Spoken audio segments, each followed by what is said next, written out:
Bonjour chers amis boursicotteurs, j'espère que vous allez bien.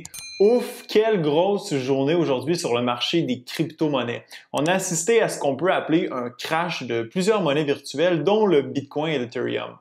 Qu'est-ce qui s'est passé? Pourquoi et de quelle façon j'ai adapté ma stratégie par rapport aux crypto-monnaies? C'est ce dont je vous parle aujourd'hui. Quelle dégringolade, mes chers amis boursicotteurs, avons-nous assisté au cours de la matinée? Commençons par le roi des crypto-monnaies, le Bitcoin. Ce matin, à 5 heures, le Bitcoin se transigeait autour de 40 790 $ américains. À approximativement 9h10, le Bitcoin avait chuté à 29 258 $, une dégringolade de 29 % en 4 heures. C'était ni plus ni moins que la panique chez certains de nos camarades crypto-traders. L'Ethereum se transigeait autour de 3100 $. Ce matin, vers 9h, il est descendu à 1804 $. Un effondrement de 42 % en quelques heures seulement. Du côté des altcoins, le Cardano ou ADA est passé de 2,2 $ à 1,6 $, une chute de quasiment 50 %. Le Dogecoin est parti de 48 sous pour se ramasser 50 % plus bas à 23 sous, sans nommer toutes les autres crypto-monnaies qui sont toujours en baisse massivement.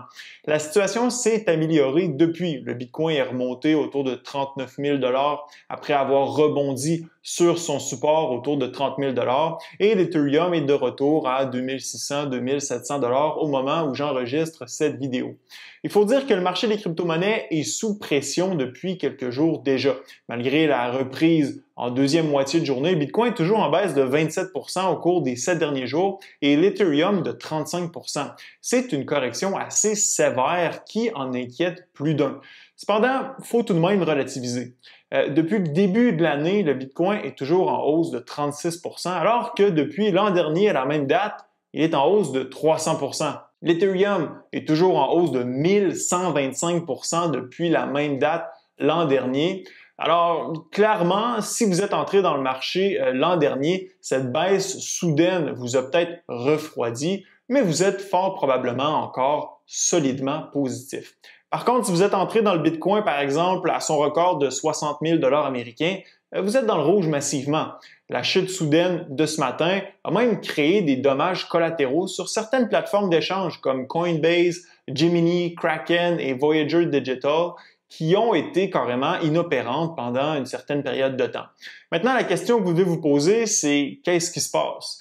C'est la question que tout le monde essaye de répondre, la question à laquelle tout le monde essaie de répondre, c'est-à-dire il semble que ce soit l'accumulation d'une multitude d'éléments récents qui ont provoqué cette vente de feu sur le marché des crypto-monnaies. Jusqu'à tout récemment, tout allait bien pour les cryptos. Le momentum était positif, les institutions telles que Square, MicroStrategy et Tesla se sont lancées dans la danse en acquérant des bitcoins et rien ne semblait pouvoir mettre fin à cette tendance positive qui a débuté l'an dernier. Sauf que parfois, même si le ciel est bleu, l'orage peut arriver rapidement.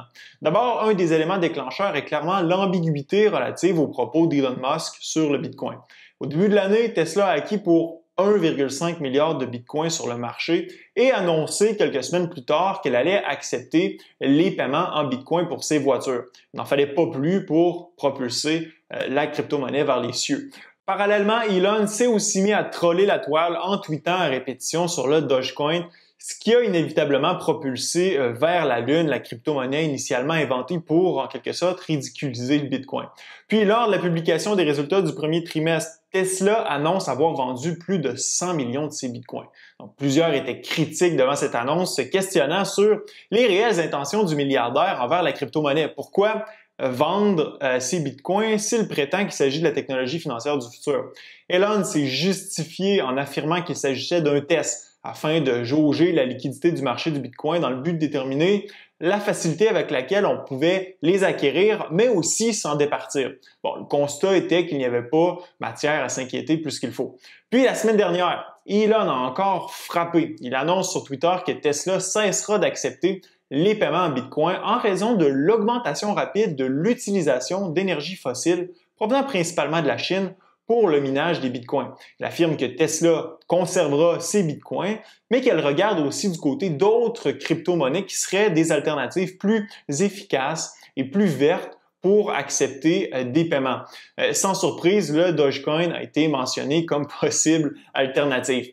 L'utilisation d'énergie pour le minage du Bitcoin, c'est un sujet controversé dans lequel je ne veux pas m'embarquer dans cette vidéo. Mais essentiellement, Elon était en désaccord que des usines au charbon soient utilisées pour produire du Bitcoin alors que Tesla est une entreprise qui vise à construire des infrastructures d'énergie verte dans le but d'aider pour les changements climatiques. Le Bitcoin a commencé à chuter et comme vous pouvez vous en douter, la horde de Bitcoin fans s'est coalisée contre Elon, ce qui a mené à ce tweet. En réponse à Mr. Well qui spéculait que Tesla allait vendre ses Bitcoins face à toute la haine que recevait Elon concernant ses propos sur l'utilisation d'énergie fossile et des crypto-monnaies, Elon a répondu « Indeed » ou bien sûr en français. Et là, la machine à rumeurs est partie. Les titres du genre Tesla a vendu ou pourrait vendre ses bitcoins pleuvaient de partout et le bitcoin a précipité sa chute. Voyant la confusion et la volatilité que ce tweet a créé sur le marché des crypto-monnaies, Elon s'est repris en affirmant que Tesla n'avait vendu aucun bitcoin. Mais depuis quand? Parce que Tesla a vendu des bitcoins lors du dernier trimestre. Est-ce que Tesla n'a pas vendu de bitcoin depuis la publication du tweet ou depuis le dernier trimestre? C'était assez ambigu. Les marchés n'étaient donc pas nécessairement rassurés. Bon, évidemment, les actions d'un seul homme ne sont pas suffisants pour faire perdre 500 milliards au marché des crypto-monnaies. Sauf qu'au plus bas de la baisse, Elon a tweeté Tesla Diamond Hand et le marché a tout de suite rebondi. Après la journée d'aujourd'hui, je vous apprends rien en affirmant que le marché des crypto-monnaies est extrêmement volatile. D'ailleurs, JP Morgan, la plus grande banque américaine, rapporte que les investisseurs institutionnels quittent le bateau du Bitcoin pour se réfugier dans les actifs plus stables comme l'or. Tout ça fait du sens dans la mesure où c'est pas les petits retail investors avec leurs 0,02 Bitcoin qui font bouger le marché. Ce sont les baleines qui détiennent des milliers de Bitcoins. La volatilité est aussi causée par les rumeurs de plus en plus nombreuses comme quoi la SEC, le gendarme de la bourse américaine, travaillerait pour légiférer davantage le marché des crypto-monnaies. Donc, tout ça crée de l'incertitude, de la volatilité et amène encore plus d'investisseurs à quitter le navire en l'absence de clarté sur la législation qui pourrait être introduite. On a aussi la Chine qui a réitéré que les crypto-monnaies sont spéculatives et qu'il est interdit pour les entreprises de les utiliser pour faire des affaires, les échanger ou mettre en place des infrastructures financières permettant leur échange et d'offrir le service à des clients. Bref, même si ce n'est pas nécessairement nouveau, ce n'est pas positif non plus. Est-ce que l'hiver approche pour les crypto-monnaies? C'est difficile à dire, mais ce qu'on vit depuis quelques mois ressemble drôlement à 2017-2018. Je ne sais pas pour vous, mais je me rappelle très bien de la folie entourant le Bitcoin et les autres crypto-monnaies il y a maintenant 3 ans. Un de mes collègues, tout nouvellement devenu un soi-disant connaisseur des cryptos à l'époque, me proposait d'investir dans des coins IPO alors qu'on était au sommet de la frénésie. On connaît la suite, les prix se sont effondrés et sont restés au plancher pendant plusieurs mois. Le scénario risque de se reproduire, mais je n'ai aucune idée si c'est ce qui se produit actuellement et le plancher serait probablement beaucoup plus élevé ce coup-ci, peut-être autour de 18 000 à 20 000 $ américains pour le Bitcoin. Quant à moi, qu'est-ce que je fais? Écoutez, je suis pas le plus grand fan des crypto-monnaies. Toutefois, c'est clair que les plus importantes, comme le Bitcoin, l'Ethereum, sont là pour rester.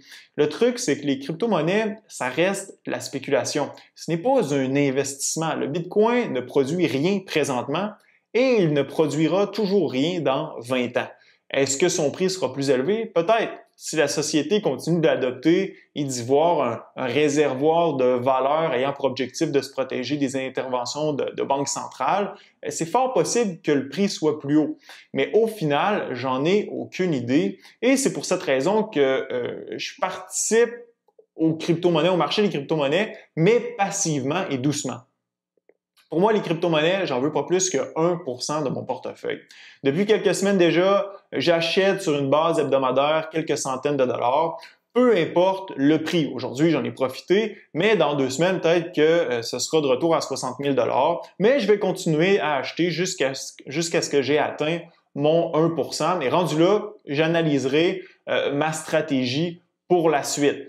Je vois ça comme une expérience. Il s'avère que si le Bitcoin devient vraiment de l'or digital, tant mieux. Si ça tourne au vinaigre et que le Bitcoin devient une monnaie de geek délaissée par la population et les institutions, j'aurais pas perdu grand-chose. Bref, ceci n'est pas une recommandation. Laissez-moi savoir dans la zone commentaire ce que vous pensez de ce crash dans les cryptos. Est-ce que ça va durer ou on est dû pour rebondir et battre de nouveaux records? Ce fut un plaisir d'être avec vous. À la prochaine.